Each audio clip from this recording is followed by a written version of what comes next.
नमस्कार, मैं सिद्धार्थ अर्जुन और आप देख रहे हैं पीजेजेएम न्यूज। कल एक बार फिर इलाहाबाद विश्वविद्यालय के कुछ छात्र आंदोलित हो गए। विश्वविद्यालय के मुख्य द्वार को घेर लिया गया, सड़क जाम कर आवाजाही रोक दी गई और जमकर नारेबाजी शुरू हुई। ये सब तब शुरू हुआ जब विश्वविद्यालय के एक छात्र का एक वीडियो वायरल हुआ। मेरा नाम अभिषेक गुप्ता है। मुझे प्रॉक्टोरियल बोर्ड में प्रॉक्टर और अतुल नारायण के द्वारा वह प्रॉक्टर ऑफिस बुलाया जाता है और उसके बाद प्रॉक्टर ऑफिस बुलाकर मुझे मारा जाता है और उसके बाद मेरे पैंट खुलवाया जाता है तथा मेरे साथ बदतमीजी की जाती है। मेरे साथ अश्लीलता करते हैं और उसके बाद मुझे गलत तरीके से छुआ जाता है। माँ बहन की गाली देते हैं और बहुत मारते हैं। मैं बहुत आहत हूँ इससे। मैंने इनके खिलाफ एंटी रैगिंग का मामला भी दर्ज करवाया तक मेरे साथ कुछ भी कर सकते हैं, लेकिन कोई सुनवाई नहीं हुई। मैं बस यही करते हुए आत्महत्या कर लूँगा अगर मेरे साथ कुछ गलत हुआ तो। इस वीडियो के वायरल होते ही तमाम छात्र सड़क पर उतर आए, नारेबाजी शुरू हुई और सड़क जाम कर दी गई। हालांकि इस बात का पूरा ध्यान रखा जा रहा था कि कोई एम्बुलेंस रास्ते में ना फंस जाए। यह अच्छी बात है कि आंदोलन जैसी स्थिति में भी यह छात्र मानवीय मूल्य नहीं भूले, लेकिन क्या उस संस्था के कर्मचारियों में भी ऐसे मानवीय मूल्य बचे हैं जिस संस्था के यह छात्र हैं? वीडियो में पीड़ित छात्र द्वारा लगाए जा रहे आरोपों को आपने सुना है। यह आरोप कितना सच है और कितना झूठ या तो जांच का विषय है, लेकिन क्या यह शर्म की बात नहीं है कि इलाहाबाद विश्वविद्यालय जैसी संस्था के कर्मचारियों व अधिकारियों के कृत्य संदेह के घेरे में है। अमर उजाला में एक रिपोर्ट छपी है कि हॉस्टल के सहायक अधीक्षक डॉक्टर अतुल नारायण सिंह ने पीड़ित छात्र पर खुद की हत्या की साजिश रचने का आरोप लगाया है। इसके अलावा चीफ प्रॉक्टर को धमकी देने व अभद्रता के आरोप भी लगाए गए हैं। दोनों पक्ष अपनी अपनी बात रख रहे हैं। कौन सही है कौन गलत ये कह पाना मुश्किल है, लेकिन इतना तो सच है ही कि सब कुछ ठीक नहीं चल रहा है, कुछ ना कुछ तो गड़बड़ है। आज मुझे एकाएक ऑफिस बॉय की तरफ से फ़ोन आया कि तुमको अतुल सर प्रॉक्टर ऑफिस बुलाए हैं, आप जल्दी से जल्दी जहाँ भी आधे घंटे के अंदर पहुँचिए। तो मैंने कारण पूछा तो कारण नहीं बताया गया। तो मैंने डायरेक्ट पहले अतुल नारायण सर को फ़ोन लगाया, इन्होंने नहीं उठाया। कॉल डिटेल्स मेरे पास मौजूद है। फिर मैंने प्रॉक्टर साहब को फ़ोन लगाया तो उन्होंने मुझे 4 से 5 के बीच में बुलाया और उसके बाद जब मैं पहुंचा तो पहले मुझे 10 मिनट बैठाया गया। फिर पीछे वाले केबिन में ले जाके प्रॉक्टर सर अतुल नारायण और विवेक द्विवेदी द्वारा मुझे मारा पीटा गया। खासकर राकेश सिंह और अतुल नारायण के द्वारा मुझे मारा पीटा गया, गाली गलौज की गई तथा मेरी रैगिंग ली गई।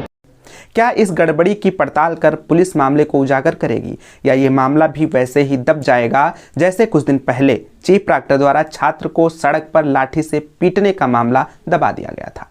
अभी कुछ महीने पहले की ही बात है। विश्वविद्यालय के कुलानुशासक राकेश सिंह का एक वीडियो वायरल हुआ था जिसमें कुलानुशासक राकेश सिंह एक छात्र को लाठी से मारते दिखे थे।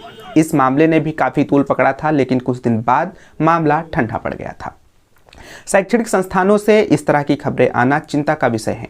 हाल ही में विश्वविद्यालय के महिला छात्रावास स्थित सरोजनी नायडू छात्रावास में भोजन में कीड़े पाए जाने की खबर सामने आई थी।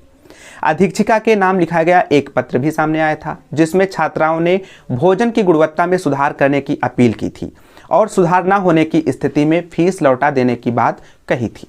उत्तर प्रदेश के पूर्व मुख्यमंत्री अखिलेश यादव ने इस मामले पर ट्वीट करते हुए राष्ट्रपति के स्तर पर संज्ञान लेने की बात कही है।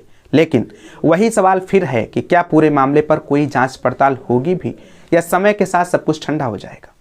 बहरहाल शैक्षणिक संस्थानों से आती यह खबरें सुखद नहीं हैं, विचार की जरूरत है। छात्र ने कहा है कि अगर मेरे साथ कुछ गलत हुआ तो मैं आत्महत्या कर लूंगा। आखिर ऐसी नौबत आती ही क्यों है? मामला कैसा भी हो उसे सुलझाते सुलझाते नए मामले क्यों खड़े हो जाते हैं? यह उन अधिकारियों की कार्यशैली पर एक बड़ा प्रश्न चिन्ह है।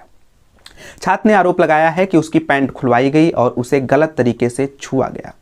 इस विषय पर संबंधित लोग क्या सफाई देंगे? और ऐसे गंभीर आरोप के बाद सफाई देने जैसा कुछ बचता भी है क्या?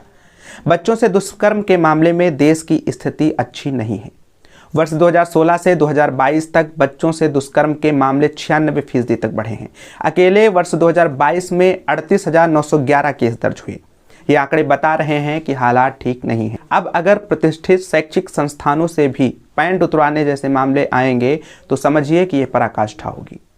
बहरहाल यह सब कुछ आरोपों के स्तर पर ही है, अतः हम किसी को व्यक्तिगत तौर पर कटघरे में खड़ा नहीं कर सकते। लेकिन सार्वजनिक तौर पर यह प्रश्न जरूरी है कि शैक्षणिक संस्थाओं का संचालन शांतिपूर्वक क्यों नहीं हो पा रहा है? क्या यह मान लिया जाए कि जिम्मेदार पदों पर बैठे लोग उस पद के योग्य नहीं हैं? बच्चे और नौजवान देश का भविष्य होते हैं, लेकिन अव्यवस्थाओं और आकांक्षाओं का बोझ बच्चों और नौजवानों के भविष्य को ही घोर अंधेरे में ढकेल रहा है। कोटा में जेईई की तैयारी करने वाली एक छात्रा ने खुद को हारा हुआ बताते हुए आत्महत्या कर ली। कारण यह लिखा कि वह जेईई की परीक्षा पास नहीं कर सकती। जरा सोचिए, आकांक्षाओं का बोझ कितना भारी होता जा रहा है। बच्चे अंधेरे की तरफ भाग रहे हैं, जिंदगी खत्म हो रही है, लेकिन किसी के कान पर मजाल है कि जो रेंग जाए। कोटा में यह वर्ष 2024 की दूसरी आत्महत्या है। इससे पहले 23 जनवरी को भी 19 वर्ष के एक छात्र ने आत्महत्या कर ली थी। वो नीट की तैयारी कर रहा था। ये सब खबरें पढ़ सुनकर भी अगर आप पर कोई असर नहीं होता तो आप ये मान लीजिए कि आपका हृदय पत्थर का है। प्रतियोगी परीक्षाओं में लगे अभ्यर्थियों का टूटा मनोबल आपको आवाज दे रहा है। सांसें थमने से पहले उसे थाम लीजिए, सुन लीजिए उसकी बात और उसे अपनी आकांक्षाओं से मुक्त कीजिए, ताकि वो भी अपनी क्षमता के साथ अपनी प्रतिभा के आसमान में उड़ सके। और साथ ही शैक्षणिक संस्थानों से आने वाली ऐसी खबरों को भी गंभीरता से लिया जाए और व्यवस्था की जाए कि शिक्षा के मंदिर में ऐसी उठापटक ना हो। बहरहाल पूरे प्रकरण पर आपका क्या कहना है हमें कमेंट करके जरूर बताएं। आज के लिए बस इतना ही। धन्यवाद। नमस्कार।